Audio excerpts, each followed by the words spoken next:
बचाव व जागरूकता के लिए एसडीएम ने बैठक ली।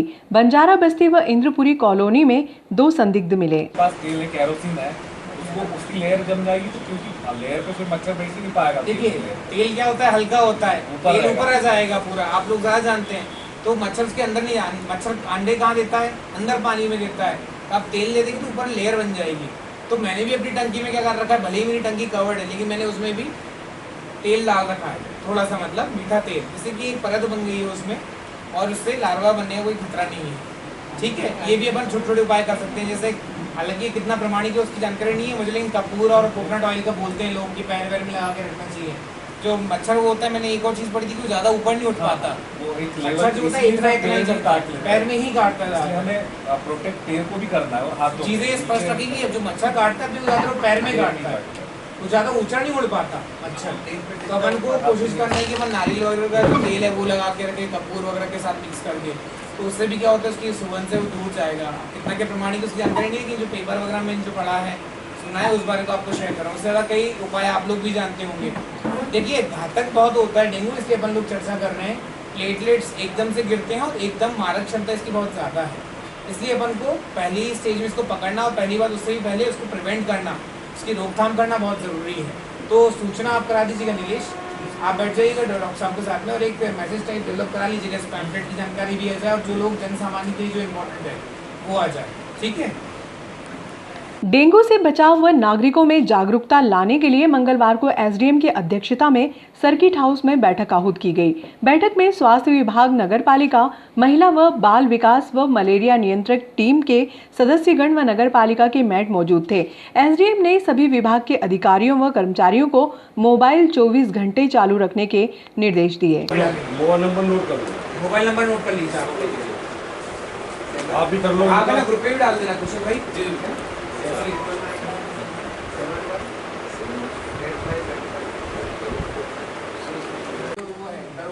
वो मुझे कंफर्म नहीं करेगा तब तक, ये चौहान साहब और ये कंफर्म नहीं करेंगे तब तक मैं नहीं मानूंगा। मैं इस तरह से प्रदेश में और अपने शहर में ही देख लें कि रोज ही डेंगू कितने केसेस आ रहे हैं। डेंगू केवल ऐसा नहीं कि डेंगू जो हमारे यहाँ रिपोर्ट जो आ रही जनसेवा की, वो भी डेंगू के संदिग्ध हैं। हम लोग अभी जो हमारा जो काम कर रहे हैं, हम लोग इस तरह से कर रहे हैं कि जहाँ भी हमें रिपोर्ट मिलती है कि हाँ ये संदिग्ध है डेंगू का, तो हम उस वार्ड में जाके सर्वे करा देते हैं। लेकिन अब आपके माध्यम से और इस टीम वर्क से हम लोग ज़्यादा कवर कर पाएंगे। तो आज की बैठक इसीलिए बुलाई गई है।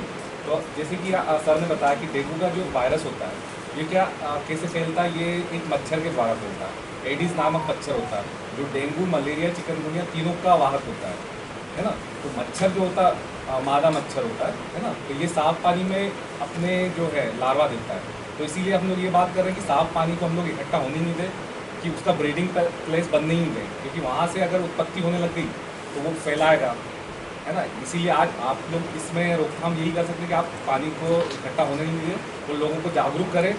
हम लोग यही कर रहे हैं, पैम्पलेट के माध्यम से, किसी भी माध्यम से जागरूक कर ही रहे हैं, है ना। इसी तरह से सर ने जो बताया कि छत पर रखी हुई खुली टंकियाँ हैं, है ना, और आसपास जैसे अभी ये मच्छर के अक्टूबर से सितंबर या नवंबर तक जो पानी का सीज़न होता है उसी में आता है। ये डेंगू के, मलेरिया, ये फैलने का यही सीज़न होता है। तो हमें इसमें काफ़ी सावधानियाँ रखनी है और लोगों को जागरूक करना है।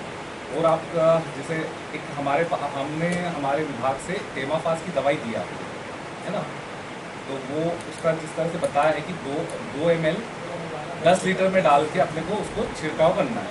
एक बार आप है ना वो बता भी देना, अभी सभी आपके सफाई निरीक्षक जो व्यक्ति हैं बुजुर्ग, आप अपने साथ लाए हो क्या?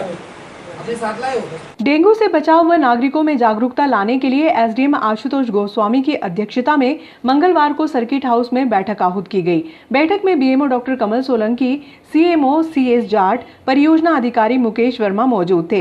एसडीएम गोस्वामी ने कहा कि वर्तमान में कोरोना टीकाकरण को लेकर आंगनवाड़ी कार्यकर्ता घर घर दस्तक देकर सर्वे कर रहे हैं। इसी अभियान के तहत अब डेंगू को लेकर भी जानकारियां संग्रहित करनी होगी। यदि कोई संक्रमित व्यक्ति मिलता है तो उसके घर के आसपास के रहवासियों की सैंपलिंग कराई जाए। उन्होंने कहा कि सितंबर-अक्टूबर माह में डेंगू फैलने की आशंका ज्यादा रहती है। ऐसे में नागरिकों के सहयोग व जागरूकता से बीमारी को रोका जा सकता है। बीएमओ डॉक्टर कमल सोलंकी ने पुराने टायर, पानी की टंकी, कूलर इत्यादि का पानी बदलने के लिए कहा। नगर पालिका की टीम द्वारा टेमोफोस लार्वा नाशक नगर निगम के सहयोग से छिड़काव किया जा रहा है। उन्होंने बताया कि किसी को भी बुखार आने पर सरकारी हॉस्पिटल में खून की जांच करवाई जाए। मलेरिया की पुष्टि होने पर उपचार लें। खून की जांच व उपचार सिविल हॉस्पिटल नागदा में निःशुल्क उपलब्ध है। जैसे सर ने भी बताया था कि एक जो मच्छर होता है, जो इन्फेक्टेड मच्छर देखिए होता है, आप जिसमें आखिरी वायरस में होता है। सुनिए, बहुत ध्यान से सुनिए, आप मोबाइल ना चलाएं कोई भी। जो दादा आपको ही मैं देख रहा हूँ, इधर देख रहे हो आप, मच्छर ध्यान से जो सुनो होता है बिल्कुल। ना, जो इन्फेक्टेड होता है मच्छर, पहले से ही उसमें एक डेंगू का वायरस रहेगा। आज वो मच्छर जैसे मुझे काटने के बाद किसी और को काटा तो वो अपने ब्लड में काटते ही उसके वायरस प्रवेश कर जाएंगे, तो आपको भी डेंगू हो जाएगा। इसी तरह वो मच्छर फैलता जाएगा, अपने बढ़ाता जाएगा केसेस, सभी को डेंगू कर देगा। तो हमें उसको मच्छर को ही रोकना है। सामान्यतः ये मच्छर दिन में काटता है, दिन के टाइम काटता है। इसको वाइट टाइगर मॉस्किटो भी कहते हैं। वाइट इस पर निशान रहते हैं इसके पंख पे, है ना। तो ये वाइट टाइगर मॉस्किटो है। तो इस तरह से भी जाना जाता है। और इसमें क्या होता है कि अपने को जब बुखार, मतलब इसके जो लक्षण है वो सामान्यतः जैसे बुखार आएगा, बहुत ज़्यादा तेज बुखार बहुत आएगा, जरूरी है ना, लक्षण हाथ वगैरह पैरों में दर्द होगा, आंखों के पीछे दर्द होगा, है ना, पूरी बॉडी में दर्द होगा, ठीक है। और हमें कहीं ना कहीं क्या होता है कि हम लोग अभी जो इस समय जो हो रहा है ना, वायरल फीवर का प्रकोप ज़्यादा चल रहा है। फिर ऊपर से अपना जो ये कोविड तो चल ही रहा है, हम लोग एक जैसे लक्षणों के साथ प्रेजेंट करते सभी लोग। तो हमें ये नहीं करना। जैसे ही अपने को पता लगता है कि मुझे बुखार आ रहा है, नज़दीकी मतलब आपको किसी को भी आसपास क्षेत्र में आए तो आपको यही कहना है कि भैया तुम जाओ, पहले तो हमारे यहाँ टेस्ट पूरे हो रहे हैं। हम लोग जैसे जनसेवा में अभी बीच में यही हो रहा था कि वो कार्ड टेस्ट कर रहे हैं, और कई लैब्स जो है कार्ड टेस्ट कर रही है। लेकिन कार्ड टेस्ट हम लोग इसलिए नहीं मानते क्योंकि उसकी कन्फर्मेटरी टेस्ट नहीं हो, मतलब एक प्रामाणिकता नहीं उसकी। तो हम लोग यही कहते हैं कि आप यदि आपने वो टेस्ट कराया भी है तो हमारे यहाँ आके आप डेंगू के लिए एलाइजा टेस्ट होता है वो कराइए ना। हम लोग आपका सैंपल लेके उज्जैन भेज देंगे। हमारे यहाँ नहीं होता है याद ELISA। सबको, हाँ, डेंगू का जो टेस्ट होता है उसको एलिजा टेस्ट ELISA बोलते टेस्ट हैं। बोलते हैं। जो मच्छर होता है काले के ऊपर सफेद सफेद धारियां होती है, मच्छर यदि बैठता है तो उसमें आपको दिखेगा सफेद सफेद धारियां हैं, तो उसको देख के अपन समझ जाओ कि भैया ये वो डेंगू वाला ही हॉस्पिटल के लिए। हमें फुल स्लीव के कपड़े पहनना है इससे बचाव के लिए, मच्छरदानी लगाना, क्योंकि अपन बायोलॉजिकल जितना भी वो मेजर मतलब कर सकते हैं सर, वो वही कर सकते हैं कि फुल स्लीव पहने, खुद को बचाएं, जूते पहने या शूज पहने, है ना। और क्या कहना, मच्छरदानी लगाएं। हाँ, ओडोमॉस ये तो देखिए अपन इन जनरल पॉपुलेशन की बात करेंगे तो उनके पास इतने वो नहीं है कि वो मॉस्किटो फुल स्लीव कपड़े पहने, निक्कर पहन के ना रहे। कई घर लोग में थोड़ी निक्कर में सफाई बैठे रखें, रहते हैं, वो ना रहे। घर में भी पानी इकट्ठा रहता है तो उसे ढक के रखें, भले पीने का पानी हो, क्योंकि मटके के पानी में भी दे जाएगा उसको। यदि कोई पानी घर में भी रखा है, अगर बाल्टियों में लोग स्टोर करके रखते हैं वहाँ भी दे देगा उसको। तो इस तरह की बातें आपको जन जागरूकता करनी है, इसीलिए आज हम लोग बैठे भी हैं। और जैसे मैं बता रहा था, टेमाफास का छिड़काव हम लोग करेंगे ही, है ना। और टेस्ट जो हमारे यहाँ हो ही रहे हैं, यदि आपके यहाँ कोई भी बुखार का हो तो हमारे अस्पताल भेजें, हम लोग उसका एलाइजा टेस्ट जरूर कराएंगे। मैंने अभी यही बोला है कि लैब में हम लोग सैंपल लें और उज्जैन भेजें। तो अभी तक 1 या 2 केस हमारे साथ डेंगू पॉजिटिव निकले हैं। जितने भी सस्पेक्टेड केस जनसेवा ने किए थे उसमें से 25-30 जितने भी हमने सैंपल यहाँ से भेजे हैं उसमें से 2 करीब आए हैं। तो हमें जागरूकता तो करना है। नागदा सर्कल में आंगनवाड़ी की जानकारी संग्रहित करने के लिए CDPO वर्मा ग्रामीण क्षेत्र में उषा राव को दायित्व सौंपा गया। CMO जाट ने शहर के सभी मैट को प्रतिदिन सुबह और शाम को रिपोर्ट प्रस्तुत करने के निर्देश दिए। बैठक में परियोजना अधिकारी वर्मा ने बताया कि बंजारा बस्ती व इंद्रपुरी कॉलोनी में डेंगू के 2 संदिग्ध मिले हैं, जिनका उपचार जारी है। स्वास्थ्य विभाग की टीम क्षेत्र में पहुंचकर आसपास के रहवासियों की सैंपलिंग करेगी। ग्रामीण क्षेत्रों में सर्वे के लिए आशा व आंगनवाड़ी कार्यकर्ताएं संयुक्त रूप से कार्य करेंगी। प्रतिदिन इसकी रिपोर्ट नागदा हॉस्पिटल को उपलब्ध कराई जाएगी।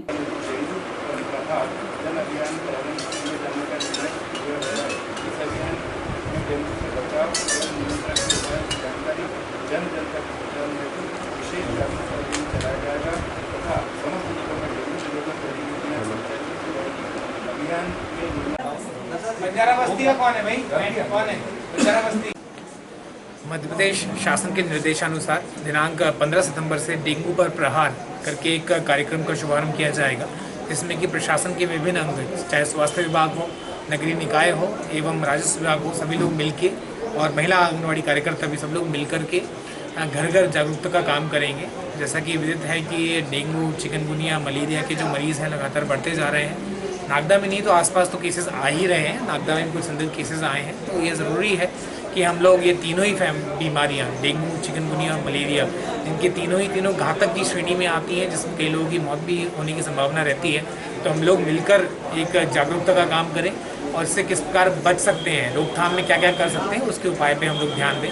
तो इसी के तारतम्य में आज सर्किट हाउस में 11 बजे मेरी अध्यक्षता में एक मीटिंग का आयोजन किया गया था, जिसमें आंगनबाड़ी कार्यकर्ता, सुपरवाइजर्स, डीएमओ साहब, स्वास्थ्य कर्मचारी, सीएमओ नगर पालिका नागदा, जाट साहब एवं जितने भी हमारे सफाई दरोगा हैं शहर में, सिव जनपद के प्रतिनिधि, सभी लोग उपस्थित थे। मूल उद्देश्य केवल ये था किस प्रकार जो ये अभियान है डेंगू पर प्रहार, उसको हम लोग सफल कर पाएँ और वास्तविकता पे, धरातल पे केसेस कम से कम हो, क्या करना चाहिए, क्या नहीं करना चाहिए, डेंगू कैसे फैलता है, चिकनगुनिया कैसे फैलता है, कैसे बचना है, इस बारे में विस्तृत चर्चा हम लोगों की हुई है। और मुझे पूरी उम्मीद है कि नागदा नगर के जितने भी निवासी, अनुभाग के जितने भी निवासी हैं, पूर्ण रूप से अपना ध्यान रखेंगे, क्योंकि हम लोग यदि स्वस्थ रहेंगे तो ही हम कुछ अपना ध्यान रख पाएंगे और कुछ अच्छा कर पाएंगे। बहुत ज़रूरी है कि हम लोग फुल स्लीव रखें, प्रॉपर हम लोग डाइट लें, कहीं पे भी जो पानी, साफ़ पानी है उसको हम लोग जमा ना होने दें, क्योंकि हम लोग देख रहे हैं रुक रुक के बारिश हो रही है। डेंगू का जो मच्छर फैलता है कहीं ना कहीं वो ब्रीडिंग जो उसकी होती है लार्वा की, वो साफ़ पानी, जो रुका हुआ पानी होता है उसमें होती है। कीचड़ के पानी या फिर नाले के पानी में इसकी ब्रीडिंग नहीं होती है, उसकी होती है केवल और केवल साफ़ पानी, स्वच्छ पानी में, बारिश का पानी जो है रुका हुआ उसमें। तो हम लोग कोई भी ऐसा कंटेनर हो, कोई भी ऐसी टंकी हो, उसको ना रखे रहने दें। नगर पालिका की टीम भी घर घर जाएगी, मलेरिया निरीक्षक भी जाएंगे और वो लोग जहाँ पे भी ऐसी संदिग्ध जगह होती है, स्पॉट्स होती है, वहाँ पे स्प्रे का छिड़काव करेंगे। लेकिन हम लोग हर घर में अंदर नहीं जा सकते, तो इसलिए ज़रूरी है कि घर के ऊपर की जो टंकियाँ हैं उसको हम लोग कवर्ड रखें। कहीं पे भी ऐसा पुराना जो कूड़ा कबाड़ जो रहता है जिसमें पानी, टायर वायर से पानी रुकने की व्यवस्था रहती है, तो ऐसे ही हम लोग अवॉइड करें, उनको खाली कर दें और उनको डिस्पोज ऑफ करें, जिससे कि डेंगू और चिकनगुनिया की रोकथाम से हम लोग अपने शहर को बचा पाएँ। Thank you sir. Block Khachrod Nagda में राष्ट्रीय कृमि मुक्ति कार्यक्रम जो कि 13 सितंबर से 23 सितंबर तक आयोजित किया जाना है, उसकी हमारी पूरी तैयारी हो चुकी है और उसमें एल्बेंडाजोल की गोली जो 1 वर्ष से 19 वर्ष तक के बच्चों को खिलाई जाना है। उसमें हमारे आंगनवाड़ी वर्कर, शिक्षक और हमारे स्वास्थ्य विभाग के तीनों लोगों की समन्वय से ये कार्यक्रम किया जाना है ना। और इसी तरह से आज हमारी एसडीएम ऑफिस सर्किट हाउस में एक बैठक हुई है, जिसमें डेंगू के बारे में बात की गई है, क्योंकि इस समय जो है डेंगू के केसेस लगातार बढ़ते जा रहे हैं। उसी संबंध में हमने नगर पालिका के कर्मचारी, आंगनवाड़ी के और हमारे विभाग के कर्मचारियों की एक संयुक्त बैठक की थी, जिसमें हमारे द्वारा डेंगू के बारे में किस तरह से हमें बचाव करना है, किस तरह से लोगों को जागरूक करना है, इस संबंध में चर्चा की गई है और आगे किस तरह से सर्वे किया जाए, किस तरह से बचाव किया जा सके, इस संबंध में बातें की गई है। और 15 सितंबर से, जैसे कि आप लोगों सभी को विदित है कि माननीय मुख्यमंत्री जी द्वारा डेंगू पर प्रहार का कार्यक्रम का शुभारंभ किया जा रहा है, उस संबंध में भी चर्चा की गई और कल से हम लोग इसको वृहद स्तर पे आगे पूरे महीने में इसमें जो भी गतिविधियां हैं वो की जाएगी। प्रशासनिक अधिकारियों ने चंबल तट का निरीक्षण किया। विसर्जन स्थल पर बच्चों का प्रवेश पूर्णतः प्रतिबंधित रहेगा। गणेश विसर्जन को लेकर मंगलवार को एसडीएम सीएसपी ने नगर पालिका, लोक निर्माण विभाग, विद्युत कंपनी के अधिकारियों के साथ चंबल नदी के तट पर पहुंचकर निरीक्षण किया। एसडीएम ने विसर्जन स्थल पर बच्चों का आना प्रतिबंधित कर दिया है। एसडीएम ने विसर्जन स्थल पर बच्चों का आना प्रतिबंधित कर दिया है। समिति के 10 व्यक्ति प्रतिमा का विसर्जन करने के लिए चंबल नदी पर पहुँच सकेंगे। विसर्जन स्थल पर नगर पालिका के कर्मचारी प्रतिमा को नदी में विसर्जित करेंगे। साफ सफाई का अच्छे से नंगे पैर का विशेष ध्यान रखेंगे। ऐसा नहीं कि बीच में आगे कोई आ गया और चप्पू से लेने लगा है, तो उस टीम को ये ब्रीफ करना पड़ेगा सबको। अब उस टीम में, एक टीम में आप कितने आदमी रखना चाहते हो, ये आपका लोग पवन आप लोगों ने करा था, है ना। आप लोग, इन लोगों ने पहले करी हुई, ये सब जानते हैं, जो लोग भी जानते हैं सब, तो वो आपका लुकआउट है। उसमें हमारा कोई इंटरफेरेंस नहीं, बस ये है कि इस चीज़ को छोटी में कि एक आराम कर ले, दूसरी कर ले, फिर थोड़ा, क्योंकि दिन भर चलना है, रात तक चलना, फिर दूसरी टीम आराम कर लेगी, तो फिर दूसरे में अब गाड़ी वो बड़ी मूर्ति तो नहीं सर। हाँ, ट्रेन लगाने का मतलब नहीं, जेसीबी लगानी पड़ेगी, रखना पड़ेगी।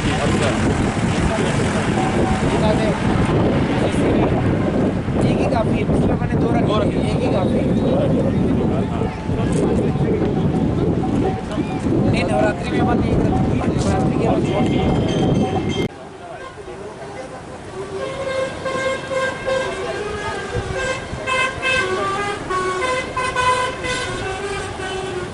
रिजेक्ट किया सर आपने, क्या पाया सर?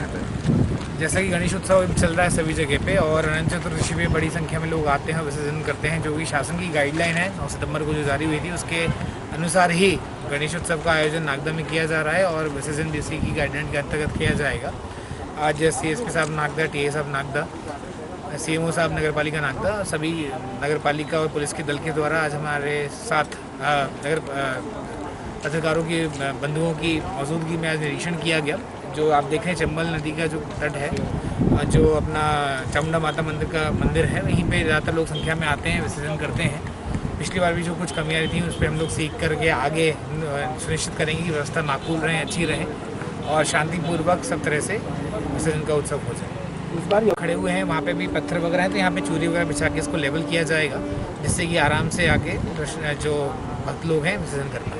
सर अगर पानी रहता है तो क्या व्यवस्था रहेगी अगर इसके पानी की फिर हम लोग अडाप्ट करेंगे, ऊपर से फिर जो पुल है वहाँ से विसर्जन की व्यवस्था रखेंगे अपन को, समय काल परिस्थिति अनुसार अपन लोग इसमें ट्यूनिंग करेंगे। सर मूर्ति विसर्जन समिति वाली कर सकेंगे या प्रशासनिक हमला करेगा? गाइडलाइंस के अनुसार मैक्सिमम 10 लोग आ सकते हैं विसर्जन के लिए, लेकिन उसमें भी मीडिया के माध्यम से मैं अनुरोध करना चाहूँगा केवल जो वयस्क हैं, बड़े लोग हैं, वो लोग ही हैं, बच्चों को अलाउ नहीं करने दिया जाएगा। हाँ, गणेश विसर्जन के लिए आज हम लोग यहाँ चामुंडा माता मंदिर के पास में जो चंबल नदी बह रही है इसमें अवलोकन करने आए थे कि इस बार कैसी क्या व्यवस्थाएं रहेंगी और क्या क्या कमियां हैं अभी बरसात के कारण से हो चुकी हैं, उसकी पूर्ति करने के लिए आए हैं। पिछले वर्ष भी आप लोगों ने देखा होगा इसी जगह पे एक नगर निगम द्वारा, नगर पालिका द्वारा ठिया बना करके व्यवस्थित विसर्जन करवाया गया था।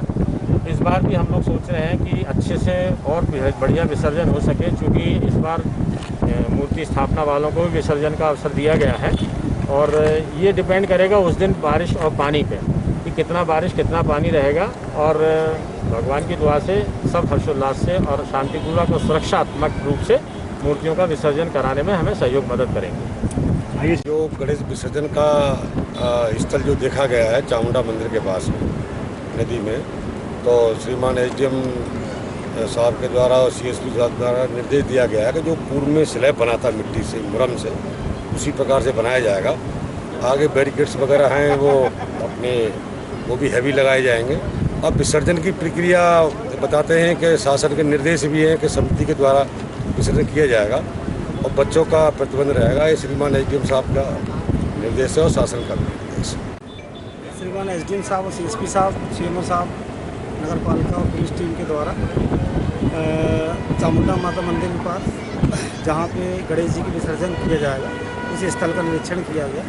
इस दौरान पूर्व में जैसी व्यवस्था की गई थी उससे अच्छी व्यवस्था होगी और सही ढंग से विसर्जन करवाया जाएगा। दूसरा ये है कि सभी आम नागरिकों से अनुरोध है कि बच्चों को विसर्जन के लिए घटना यहाँ पे स्थल पे ना भेजें, क्योंकि उनको वहीं पे रोक लिया जाएगा।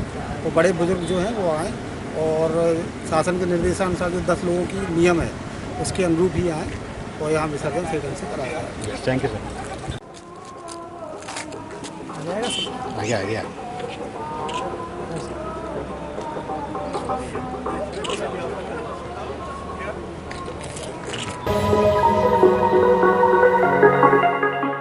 कोरोना काल में बीमारी के कारण जिन दिव्यांगों का निधन हुआ उनकी अस्थियां किसी कारणवश गंगा में प्रवाहित नहीं की जा सकी। ऐसे व्यक्तियों की अस्थियां गंगा में प्रवाहित करने के लिए गोल्ड कॉइन संस्था के 4 सदस्यों का दल इंदौर से हरिद्वार के लिए रवाना हुआ।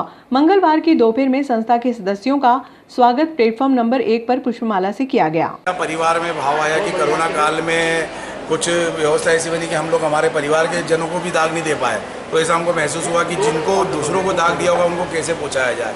तो ऐसे हमारे परिवार के संस्था के कुछ लोग हैं, उनके मन में ये भाव आया और ये भाव को उस व्यवस्था से हम लेकर जा रहे हैं। प्रकल्प मानव सेवा ट्रस्ट के नाम से हैगा, जिसके द्वारा अभी आपके नागदा में भी हमारा एक मेडिकल उपकरण बैंक है, उज्जैन में भी मेडिकल उपकरण बैंक है, ऐसी मेडिकल उपकरण बैंक है, वृद्धाश्रम है, नीमच में भी है, वृद्धाश्रम भी है हमारा। और हम लोग इसके द्वारा एक बुजुर्गों का भोजन का भी हमने शुरू किया है कि जो 60 से 70 साल के बुजुर्ग लोग हैं उनको जो भोजन नहीं पहुंच पाता उनको निःशुल्क भोजन घर तक पहुंचाया जाता है। ऐसा पशु पक्षियों का भी अंकुर एक महोत्सव रविवार के दिन मनाया जाता है। ऐसे बहुत सारे 10 से 15 प्रकल्प है जो अनन्य व्यवस्थाओं से चल रहे हैं, जिसमें संस्था ट्रस्ट जो इंदौर का है, जो समाज सेवा में लगातार कोरोना के टाइम से लगा हुआ पूरी संस्था है 60 लोगों से। मैं उनका हार्दिक अभिनंदन और स्वागत करता हूँ नागदा में।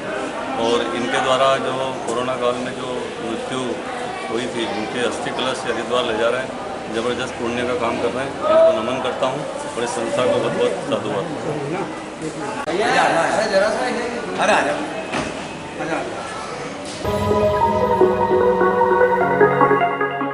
संविधान निर्माता बाबा भीमराव अंबेडकर पर सोशल मीडिया में कुछ लोगों द्वारा आपत्तिजनक टिप्पणियां की गई, जिसके चलते बाबा भीमराव अंबेडकर के अनुयायियों को मानसिक ठेस पहुंचा है। इस बात को लेकर स्थानीय पुलिस थाने पर एक आवेदन दिया गया, जिसमें ग्रुप एडमिन अर्जुन सूर्यवंशी व जितेंद्र नागरिया ने बताया कि बाबा साहेब भीमराव अंबेडकर के नाम से एक ग्रुप का संचालन किया जा रहा है, जिसमें अन्य समाज के युवा भी जुड़े हुए हैं, जिनके द्वारा हमारे अनुयायी भीमराव अंबेडकर पर आपत्तिजनक टिप्पणियां की गई हैं, जिससे हम सभी अनुयायियों को काफी मानसिक ठेस पहुंचा है। आवेदन में एडमिन ने व अन्य लोगों ने मांग की है कि सोशल मीडिया पर बाबा भीमराव अंबेडकर पर आपत्तिजनक टिप्पणी करने वालों पर कार्रवाई की जाए।